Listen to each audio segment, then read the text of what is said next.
Hay ocasiones en que olvidamos que la Fórmula 1 es uno de los deportes más competitivos que existen, uno en el que cada décima de segundo cuenta y uno en el que, como no, las trampas y el pasar por encima del reglamento no son algo extraño. Lo que sí es insólito para el F1 es que un miembro de un equipo con afán de venganza pase toda la información del monoplaza a un miembro del equipo rival en una temporada en que ambos luchaban por el título y en la que los dos equipos son los que casualmente tienen más historia que todos los otros que hayan competido en el F1. Así que hoy en la Fórmula Teca presentamos el Spygate de la temporada 2007.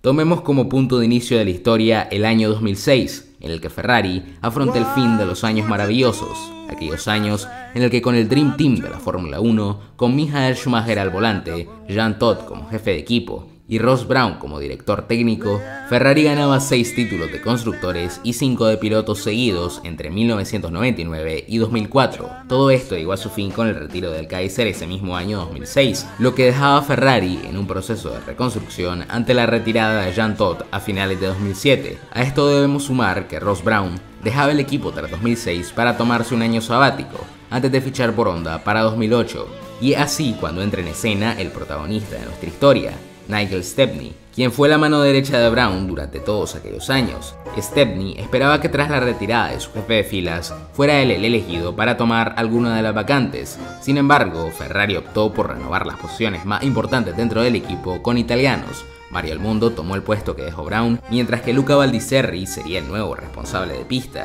Así, el británico llegó a considerar dejar Maranello por otra escudería, habiendo perdido todo el poder dentro del equipo con esta nueva reestructuración, en la que fue relegado a ser el jefe de desarrollo, sin siquiera viajar con el resto de la escudería a los circuitos al ser su trabajo exclusivamente en la fábrica. A pesar de ello, al estar en la fábrica, Stepney tenía toda la información del monoplaza de Ferrari, lo que aprovechó para traspasar los datos del auto a Mike Coughlin, jefe de diseño de una McLaren que con el mejor piloto del momento en Fernando Alonso y el novato más esperado de los últimos años en Lewis Hamilton, se postraba como la gran rival de los italianos por ambos mundiales. La temporada empezó muy bien para ambos equipos, que lograron ganar entre ellos todas las carreras de esa temporada. Sin embargo, en Maranello se olían que en esta lucha de tú a tú había gato encerrado. Ferrari comenzó investigando a Stepney, de quien habían observado actitudes extrañas. Esto culminó en el despido de Stepney tras el GP de Francia, que fue acompañado de un comunicado oficial y una denuncia por allanamiento contra un empleado de McLaren, luego revelado como Coughlin. Días después, McLaren comunicó que habían realizado una investigación interna que concluyó en que Coughlin tenía información de Ferrari, pero que no la había compartido con ningún otro miembro de la escudería. El equipo estaba dispuesto a colaborar con la investigación para demostrar que esa información no había sido utilizada, o al menos eso era lo que afirmaban.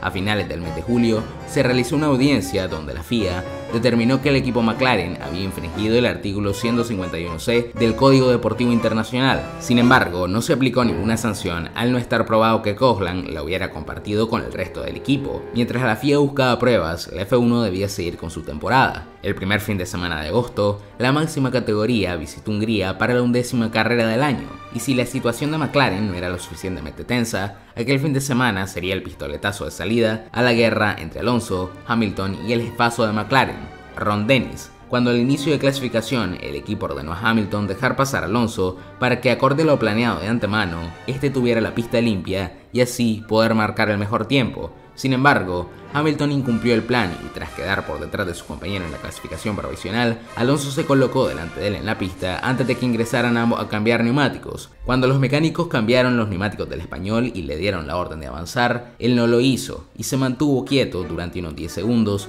bloqueando a Hamilton. Finalmente, Alonso salió de boxes, dio una vuelta al circuito, comenzó su último intento a falta de 2 segundos de que finalice la sesión y arrebató la pole position a Hamilton. El británico no tuvo tiempo para abrir su último intento y quedó segundo en parrilla. Al bajar de su coche, Dennis se dirigió inmediatamente a Fernando a preguntarle sobre lo sucedido, pero no recibió ninguna respuesta. El equipo organizó una rueda de prensa improvisada para aclarar que había sido un error del equipo, pero nadie se quedó con esta versión de los hechos. Parecía que esto iba a quedar en un conflicto a resolver puertas adentro, pero la FIA citó a Dennis y a los dos pilotos de la escudería a declarar y pidió las radios de ambos pilotos, tras lo cual sancionó a Alonso con 5 puestos por bloquear a su compañero. Al día siguiente, Hamilton ganó fácilmente el Gran Premio con Alonso fuera del podio. Tras lo ocurrido, el español amenazó a Ron Dennis con difundir pruebas que demostraban que McLaren tenía información privada de Ferrari, y el 15 de septiembre de 2007, durante el GP de Bélgica, la FIA confirmó la existencia de pruebas contundentes que demostraban que McLaren había utilizado la información filtrada por Stepney. Para colmo, estas pruebas fueron proporcionadas por el propio Alonso y el probador del equipo, Pedro Martínez de la Rosa.